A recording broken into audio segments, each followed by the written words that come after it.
विश्वकर्मा की।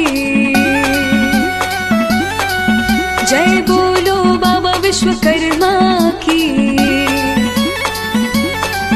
जय बोलो बाबा विश्वकर्मा की, जो इस सृष्टि के रचैया है। बोलो बाबा विश्वकर्मा की, जो इस सृष्टि के रचैया है। चाहे काशी कैलाश जहाँ बस भोलेनाथ, खुद इंद्रसन भी बनाया है। जय बोलो बाबा विश्वकर्मा की, जो इस सृष्टि के रचैया है। बोलो बाबा विश्वकर्मा की, जो इस सृष्टि के रचैया है।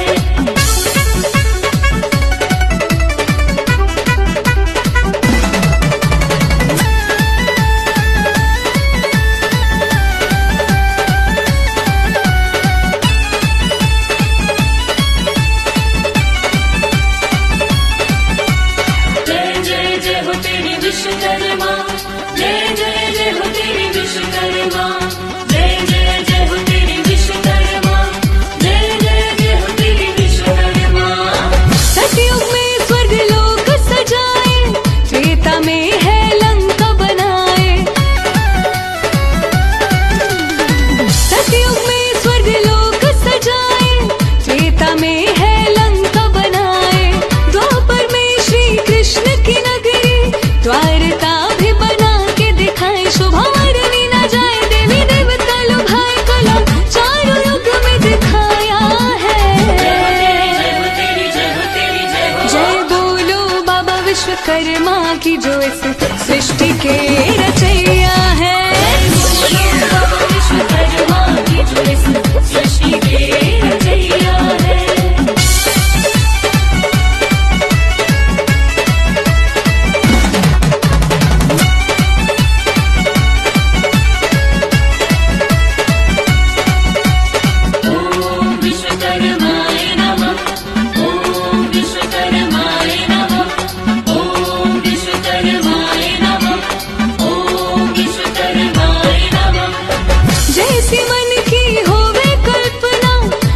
सुंदर इनकी रचना, जैसी मन की होवे कल्पना, उससे सुंदर इनकी रचना। जो भी करते पूजा अर्चना, पूर्ण हो जाए सब सपना। आर्या महिमा बतावे, शीश पंख झुकावे, ये दुनिया इनकी छाया है।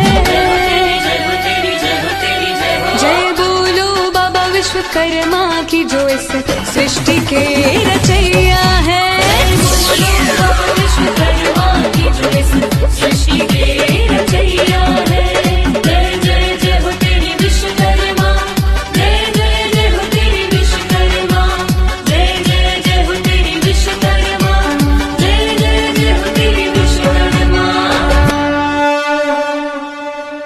ओम विश्वकर्माय नमः, ओम विश्वकर्माय नमः, ओम विश्वकर्माय नमः, ओम विश्वकर्माय नमः।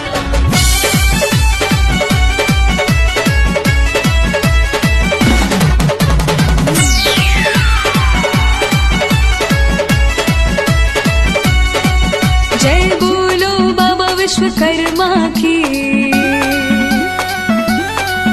जय बोलो बाबा विश्वकर्मा की। जय बोलो बाबा विश्वकर्मा की, जो इस सृष्टि के रचैया है। बोलो बाबा विश्वकर्मा की, जो इस सृष्टि के रचैया है। चाहे काशी कैलाश जहाँ बस भोलेनाथ, खुद इंद्रसन भी बनाया है। जय बोलो बाबा विश्वकर्मा की, जो इस सृष्टि के रचैया है। बोलो बाबा विश्वकर्मा की, जो इस सृष्टि के रचैया है।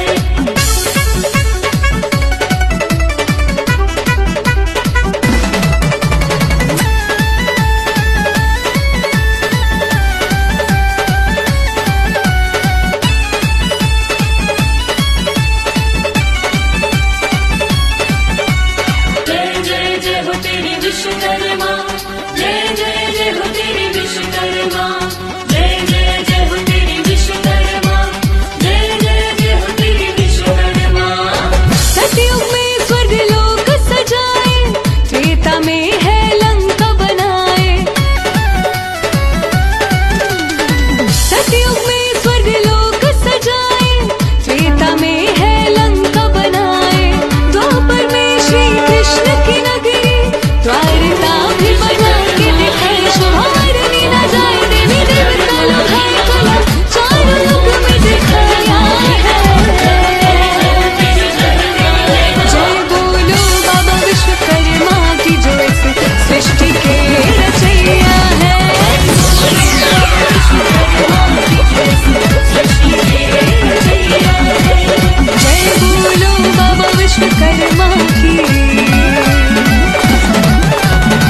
विश्वकर्मा की जो इस सृष्टि के रचैया है।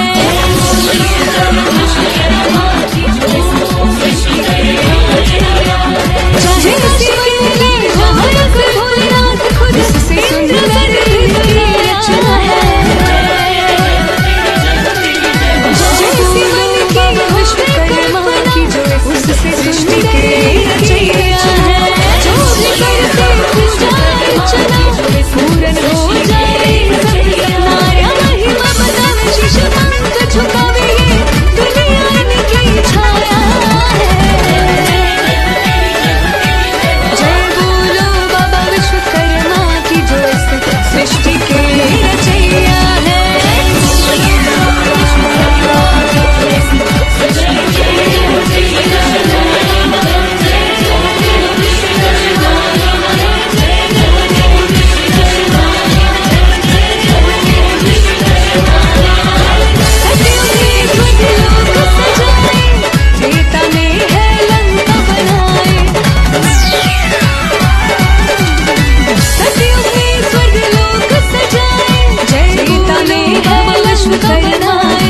द्वापर में श्री कृष्ण की नगरी जय द्वारका विश्व के दिखाए शुभारंभी न जाए देवी देवता लोग हाय कलो जय चारों लोग बाबा